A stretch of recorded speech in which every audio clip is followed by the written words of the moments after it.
ఎందుకు రామ్ నేనంటే నీకు అంత ఇష్టం? ఎందుకంటే నువ్వు నాన్నవి కదా.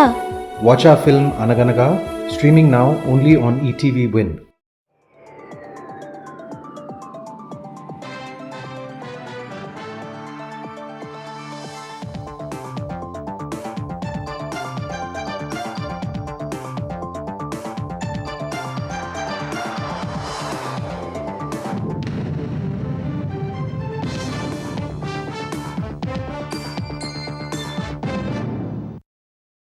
నమస్కారం, ఈటీవీ న్యూస్కు స్వాగతం. ముందుగా ముఖ్యాంశాలు. మద్యం కేసు రిమాండ్ రిపోర్టులో విస్తుపోయే విషయాలు. ధనుంజయ రెడ్డి, కృష్ణమోహన్ 3,500 కోట్లు కొల్లగొట్టారని స్పష్టీకరణ.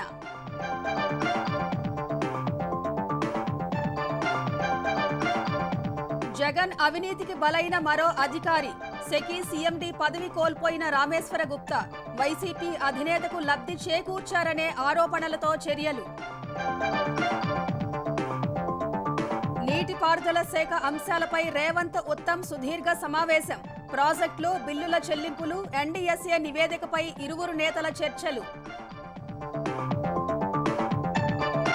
15 ఆగస్టు నాటికి రెవెన్యూ సమస్యలన్నీ పరిష్కరిస్తామన్న మంత్రి పొంగులేటి.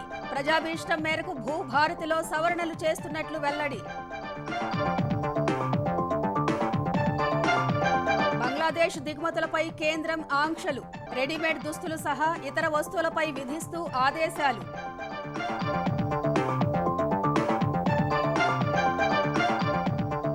అమెరికాలో టోర్నడోల బీభత్సం. ప్రకృతి ప్రకోపానికి కెంటకీ, మిస్సోరీల్లో 27 మంది మృతి. 1,00,000 ఇళ్లకు ఆగిపోయిన విద్యుత్ సరఫరా. రామోజీ ఫిల్మ్ సిటీ అద్భుతాలకు ముగ్ధులైన ప్రపంచ సుందరి పోటీదారులు. 4.5 గంటల పాటు చిత్రనగరిలో సందడి చేసిన అందగత్తెలు.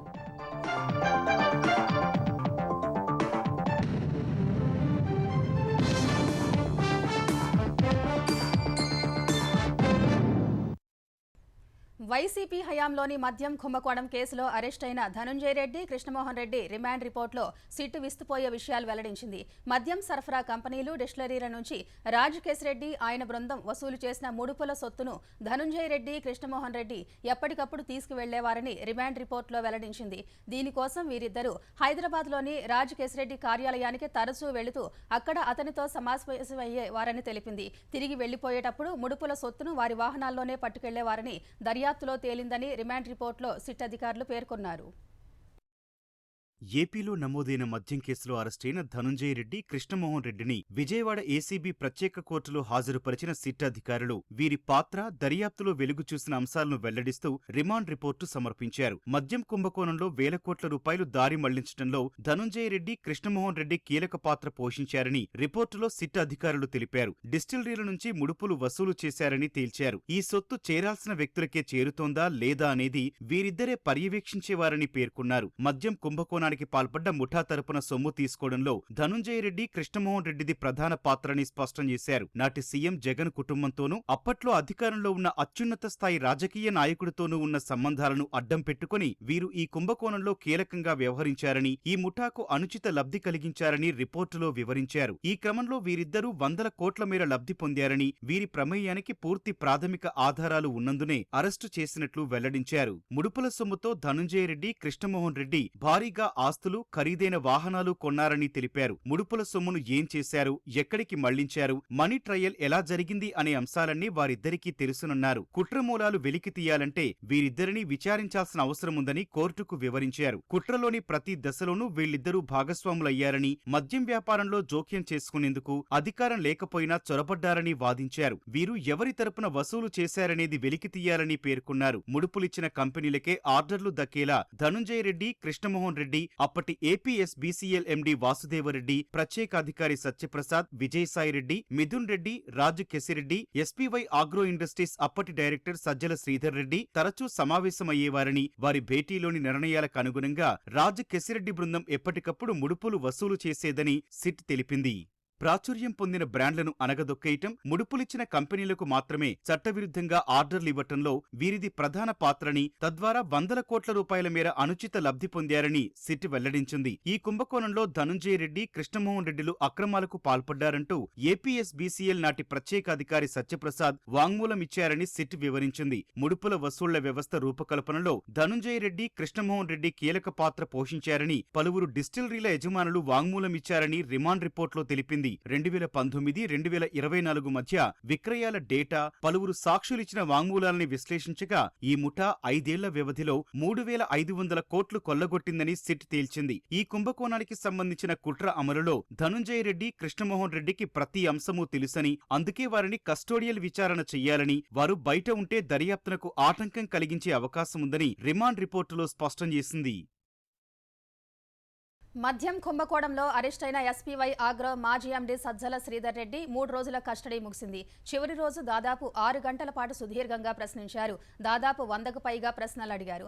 ఆయన ఏ ఒక్కదానికి సరైన సమాధానాలు ఇవ్వలేదని తెలిసింది. వివిధ కంపెనీల నుంచి ఎస్పీవై ఆగ్రో ఇండస్ట్రీస్ కు రూటింగ్ అయిన నిధుల గురించి అడగా వ్యాపారాభివృద్ధి కోసం రుణం తీసుకున్నందున వచ్చాయని చెప్పినట్టు సమాచారం.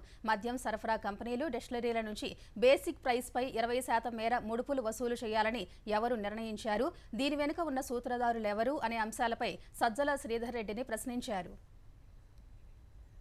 వైసీపీ అధినేత జగన్ అవినీతికి మరో అధికారి బలయ్యారు. ఈసారి కేంద్ర ప్రభుత్వ సంస్థ సెకీ సీఎండీ రామేశ్వర గుప్తానే పదవిని కోల్పోయారు.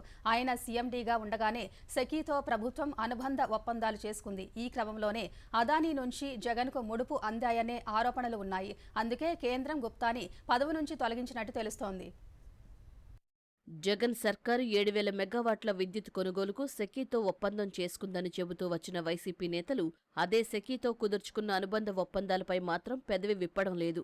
సెకీ సీఎండీగా 2023 జూన్ 15న రామేశ్వర్ ప్రసాద్ గుప్తా బాధ్యతలు చేపట్టాక 2023 డిసెంబర్ 29న, 2024 మార్చి 1న కుదిరిన 2 అనుబంధ ఒప్పందాల్లో విద్యుత్ అదానీ ప్లాంట్ల నుంచే సరఫరా చేస్తారని స్పష్టంగా పేర్కొన్నారు. దానిపై సెకీ నుంచి అదనపు జనరల్ మేనేజర్తో పాటు రాష్ట్రంలోని 3 డిస్కంల సీఎండీలు, విద్యుత్ శాఖ జాయింట్ సెక్రటరీ సంతకాలు చేశారు. 2,333 మెగావాట్ల విద్యుత్ సరఫరాకు సెకీ, ప్రభుత్వం, డిస్కంల మధ్య అనుబంధ త్రైపాక్షిక విద్యుత్ విక్రయ ఒప్పందాలు జరిగాయి. ఆ విద్యుత్తును అదానీ సంస్థ ఏ ప్లాంట్ల నుంచి సరఫరా చేస్తుందో ఆ ఒప్పందంలో పట్టికల రూపంలో స్పష్టంగా తెలియజేశారు. సెకీతో జగన్ ప్రభుత్వం విద్యుత్ కొనుగోలు ఒప్పందం చేసుకుంటే దాంతో అదానీకి ఏం సంబంధం? ఆ ఒప్పందాలు కుదిరేందుకు అదానీ భారీగా ముడుపులు ఇచ్చారని అమెరికా దర్యాప్తు సంస్థలు కోర్టులో అభియోగాలు నమోదు చేస్తే దానికి జగన్కు ఎలా ముడిపెడతారు? సెకీ కేంద్ర ప్రభుత్వ సంస్థ, ఎక్కడైనా ప్రభుత్వ సంస్థలు లంచాలు ఇస్తాయా అంటూ వైసీపీ నాయకులు పదే పదే వినిపిస్తూ వచ్చిన వాదనల్లోని డొల్లతనం ఆ ఒప్పందాలతో ప్రజలకు అర్థమైంది.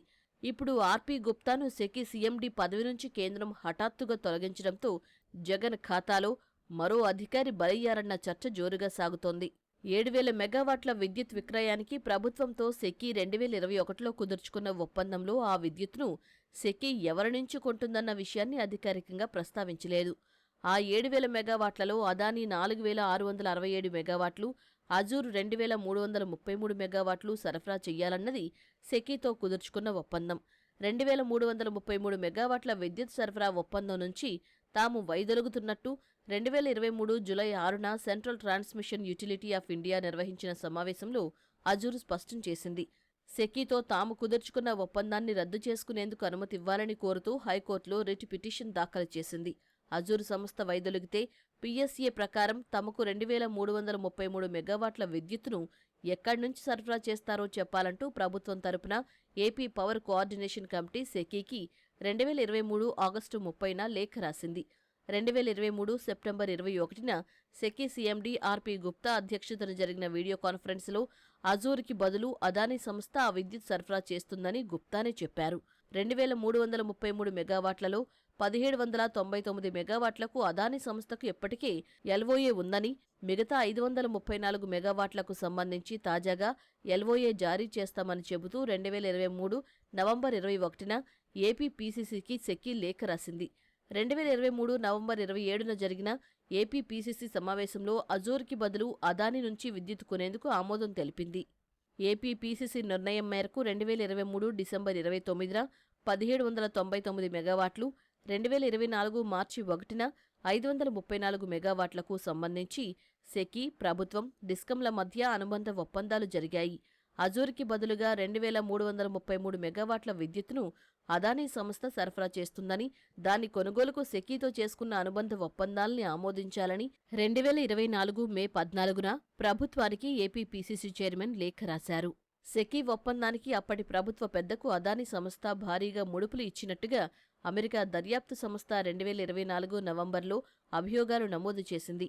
ఈ వ్యవహారాలతో పాటు ఇతర అంశాలు జత కలవడంతో ఆర్పీ గుప్తాను కేంద్ర ప్రభుత్వం సెకీ సీఎండీ పదవి నుంచి ఉన్నట్టుండి తప్పించింది. నీటిపారుదల శాఖ సంబంధిత అంశాలపై ముఖ్యమంత్రి రేవంత్ రెడ్డి, మంత్రి ఉత్తమ్ కుమార్ రెడ్డి సుదీర్ఘంగా చర్చించారు. శనివారం సాయంత్రం బంజారాహిల్స్లోని ఇంటిగ్రేటెడ్ కమాండ్ కంట్రోల్ సెంటర్లో ఇరువురు చాలాసేపు సమావేశమయ్యారు. నీటిపారుదల శాఖకు సంబంధించిన పలు అంశాలపై చర్చ జరిగినట్టు సమాచారం. ముఖ్యమంత్రితో సమావేశానికి ముందు నీటిపారుదల శాఖ అధికారులు, ఇంజనీర్లు మంత్రి ఉత్తమ్ను కలిశారు. శాఖకు సంబంధించిన కొన్ని అంశాలపై వారి నుంచి వివరాలు తీసుకున్నట్టు సమాచారం. బుధవారం జలసౌధలో జరిగిన సమీక్షకు కొనసాగింపుగా ముఖ్యమంత్రి, మంత్రి పలు అంశాలను చర్చించినట్టు తెలిసింది. ప్రాజెక్టుల పనులు, బిల్లుల చెల్లింపులు, చిన్న నీటిపారుదలకు సంబంధించిన అంశాలు సహా కాళేశ్వరం ఆనకట్టలపై విజిలెన్స్, ఎన్డీఎస్ఏ ఇచ్చిన నివేదికలు, వాటిపై ముందుకు వెళ్లాల్సిన కార్యాచరణ తదితర అంశాలపై చర్చ జరిగినట్టు సమాచారం. ఆగస్టు 15 నాటికి తెలంగాణలోని ప్రతి రెవెన్యూ సమస్యకు భూభారతి ద్వారా పరిష్కారం చూపిస్తామని మంత్రి పొంగులేటి శ్రీనివాసరెడ్డి అన్నారు. భూ యజమానులకు పట్టాలు పంపిణీ చేసేలా చర్యలు చేపట్టామన్నారు. మెదక్ జిల్లా చిలిపిచేడు మండలం శీలంపల్లిలో భూభారతి చట్టంపై అవగాహన సదస్సుకు హాజరైన మంత్రి ప్రభుత్వ స్వార్థం కోసం ఈ చట్టాన్ని చేయలేదన్నారు. ప్రజాభీష్టం మేరకు భూభారతిలో సవరణలు చేస్తున్నట్టు వెల్లడించారు. వేల మంది అభిప్రాయాలు సేకరించిన తర్వాతే ఈ చట్టం రూపంలో తీసుకొచ్చాము.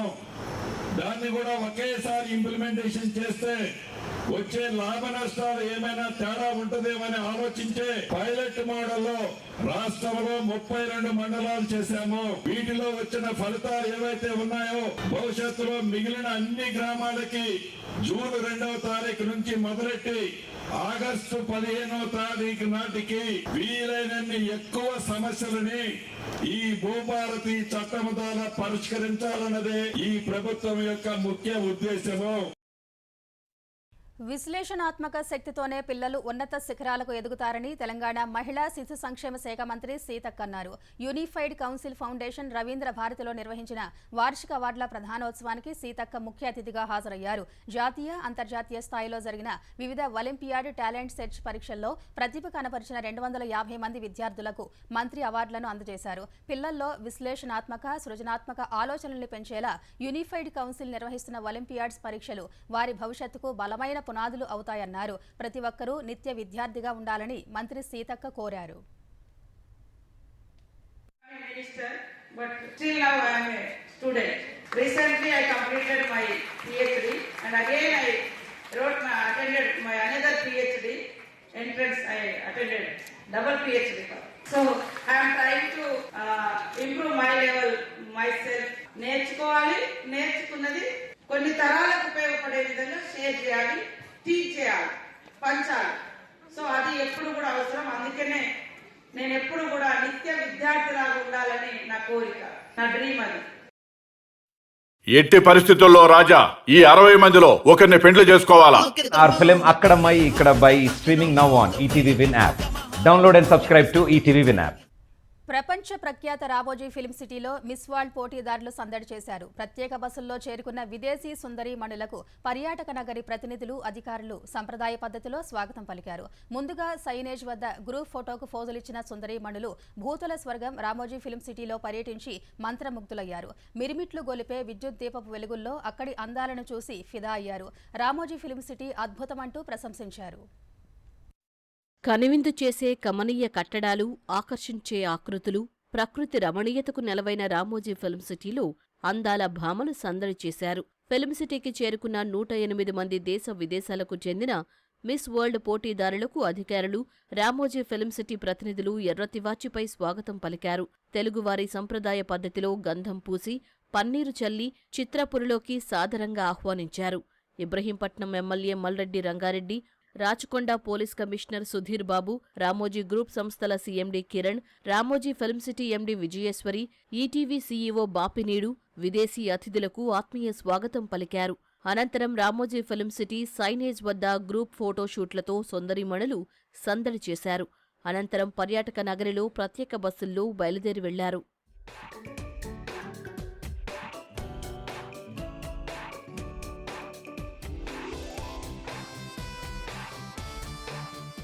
రామోజీ ఫిల్మ్ సిటీకి చేరుకున్న ముద్దుగుమ్మలు పర్యాటక నగరి అందాలు చూసి ముగ్ధులయ్యారు. తారా, సితారా హోటళ్లు, angel fountain, Hawamahal, Nartaki garden, farm street అందాలను వీక్షిస్తూ పీఎస్టీ కన్వెన్షన్ హాలుకు చేరుకున్నారు. పీఎస్టీ కన్వెన్షన్ హాల్ వద్ద బ్యాండుతో ముద్దుగుమ్మలకు స్వాగతం పలికారు. ఫిల్మ్ సిటీ ప్రతినిధులు వారి కోసం తేనీటి విందు ఏర్పాటు చేశారు. ప్రపంచ పోటీదారుల వెంట భారత్ బయోటెక్ జేఎండీ సుచిత్ర ఎల్లా, భారత్ బయోటెక్ ఎండీ కృష్ణ ఎల్లా, సహరీ భర్త రేచస్ ఎల్లా, కీర్తి సోహనా భర్త వినయ్, చెరుకూరి దివిజ, పర్యాటక శాఖ ముఖ్య కార్యదర్శి Jayesh Ranjan, miss world limited CEO Julia మోర్లీ, miss India Nandini Gupta సహా పలువురు అతిథులు ఉన్నారు. అద్భుతంగా తీర్చిదిద్దిన కళాకృతులు అబ్బురుపరుచైన మిస్ వరల్డ్ పోటీదారులు మళ్లీ కుటుంబంతో తప్పకుండా వచ్చి సందర్శిస్తామంటూ తెలిపారు. So excited to be here right now. The place is so magical. It's so beautiful. Ramjoti Film City is like magical. I should definitely advise you to come and see this place at least one in your lifetime. I love it so much. I love this place because it's like magical, you know? Like it feels like you're like in a Bollywood movie. Oh yeah. This place where dreams are created was an honor of a lifetime, and I'm incredibly grateful to have had this once in a lifetime opportunity. Thank you so much for having us. And I am honored to be here in Ramoji City. It looks amazing and it's really inspiring to see everything that's been done here. Being here in Ramoji Film is amazing and very informative, so I'm very honored and grateful. Thank you. Ramoji Film City is a beautiful place. It feels so magical. It feels like a dream to be here. The scenes are like wonderful. The details in the scenes are amazing. Prince street convention hall నుంచి ప్రత్యేక బస్సుల్లో Baahubali set వద్దకు చేరుకున్న ప్రపంచ సుందరీమణులు మహిష్మతి సామ్రాజ్య అందాలను వీక్షించారు. బాహుబలి చిత్రం కోసం ఏర్పాటు చేసిన వివిధ రకాల సెట్టింగులను ఎంతో ఆసక్తిగా తెలుసుకున్నారు. అక్కడే గ్రూప్ ఫోటో దిగి షాపింగ్ చేశారు. బాహుబలి సినీ నేపథ్యంలో ఏర్పాటు చేసిన నృత్య ప్రదర్శన వారిని ఆకట్టుకుంది.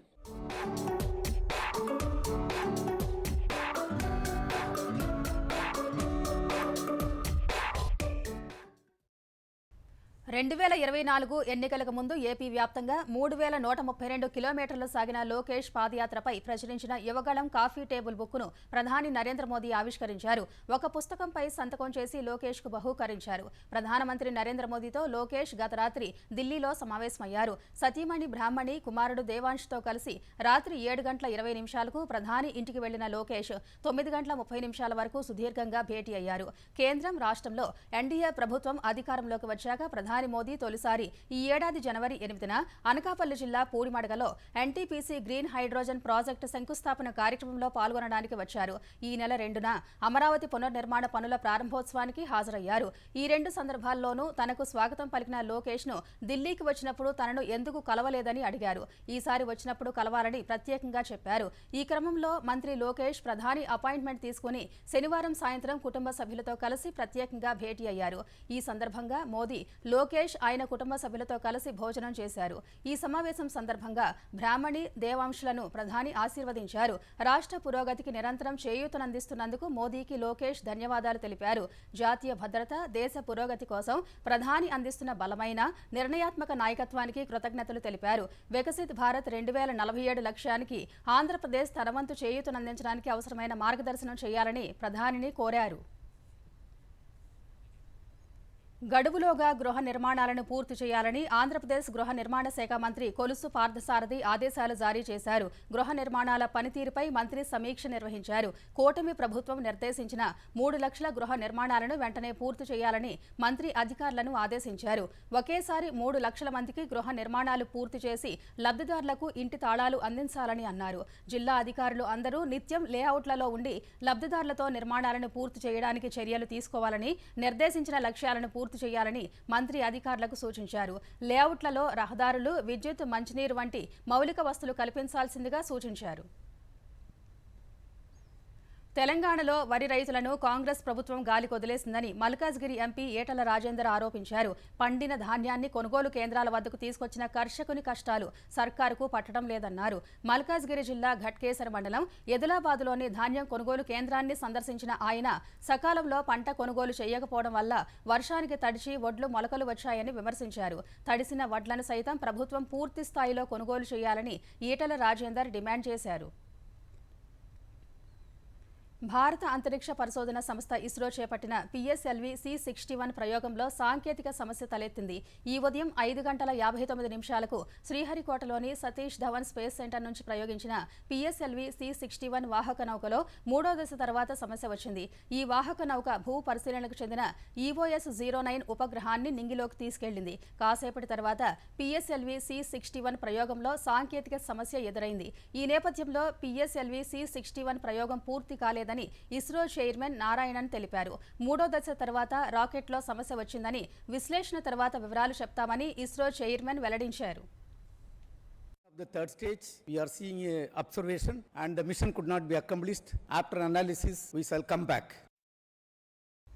భారత్లోని ఈశాన్య రాష్ట్రాల నుంచి దిగుమతి చేసుకునే సరుకులపై బంగ్లాదేశ్ గత నెల ఆంక్షలు విధించిన నేపథ్యంలో కేంద్రం గట్టిగా బదులిచ్చింది. బంగ్లాదేశ్ దిగుమతులపై ఆంక్షలు విధిస్తూ ఉత్తర్వులు జారీ చేసింది. బంగ్లాదేశ్ తయారీ, రెడీమేడ్ దుస్తులు, శుద్ధి చేసిన ఆహార పదార్థాలు, కార్బోనేటెడ్ డ్రింక్స్, పత్తి, నూలు వ్యర్థాలు, ప్లాస్టిక్, PVC వస్తువులు, కలప, ఫర్నిచర్ వంటి దిగుమతులపై భారత్ ఆంక్షలు విధించింది. వీటిని అస్సాం, మేఘాలయ, త్రిపుర, మిజోరాం, పశ్చిమ బెంగాల్లోని సరుకు రవాణా సమీకృత తనిఖీ కేంద్రాల నుంచి ఇకపై అనుమతించరు. కేవలం కోల్కతా, ముంబైలోని జవహర్లాల్ నెహ్రూ నౌకాశ్రయాల నుంచి మాత్రమే దేశంలోకి అనుమతిస్తారు. బంగ్లాదేశ్ నుంచి దిగుమతి చేసుకునే చేపలు, LPG, కంకర, వనస్పతికి ఈ ఆంక్షలు వర్తించవని కేంద్ర ప్రభుత్వం తెలిపింది. భారత్ ద్వారా ఇతర దేశాలకు వెళ్లే వస్తువులకు కూడా ఆంక్షలు వర్తించవని పేర్కొంది. అమెరికాలోని కెంటకీ, మిస్సోరీల్లో టోర్నడో బీభత్సం సృష్టిస్తోంది. 2 రాష్ట్రాల్లో ప్రకృతి ప్రకోపానికి 27 మంది మృతి చెందారు. ప్రాణాలు కోల్పోయిన వారిలో కెంటకీలో 14 మంది, మిస్సోరీలో 7 ఉన్నారు. కెంటకీలో మృతుల సంఖ్య మరింత పెరిగే అవకాశం ఉందని గవర్నర్ తెలిపారు. పెనుగాలుల ధాటికి ఇళ్లు, వృక్షాలు, విద్యుత్ వ్యవస్థలు కొట్టుకుపోయాయి. దాదాపు 1,00,000 ఇళ్లకు విద్యుత్ సరఫరాలో ఆటంకం ఏర్పడింది. నిన్న సాయంత్రం నుంచి ప్రచండ మారుతం విలయ తాండవం చేస్తోందని అధికారులు తెలిపారు. సహాయక చర్యలు చేపట్టిన అధికార యంత్రాంగం క్షతగాతులను స్థానిక ఆసుపత్రులకు తరలించారు. మిస్సోరీలో పెనుగాలుల కారణంగా తీవ్ర నష్టం వాటిల్లిందని చెప్పిన అధికారులు టోర్నడో ప్రభావం సెయింట్ లూయిలోనూ కనిపిస్తోందన్నారు.